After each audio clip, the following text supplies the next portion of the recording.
أوه، الجن الجزائري يحرج خلود اللبنانية ويعترف بحبها، بل أكد الجن أنه لو كان في البرنامج سيختار خلود بدون شك بسبب جمالها الساطع. الجن صدم إيمان الجزائرية ومن المغربية بهذا الاعتراف أمامهم بشكل مباشر. فبرأيكم هل نرى خلود اللبنانية قريبا مع الجن الجزائري كثنائي رومانسي، أم أن هذا الحب قد ولد ميتا من البداية؟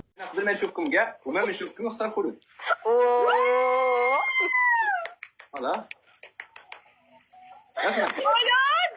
خلود. نعم.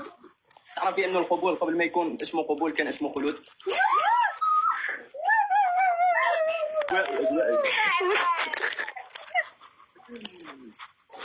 كلشي ضغطني. بلا انا البارح حلمت انه انت راح الجن طاحت على راسها. ارتبط بمين؟ بشخص اسمه الجن هذا. حلمت انكم ارتبطتوا. والله تحقق حلمي. اي الاسباب انا ركزي على احلامك واهدافك وكل شيء.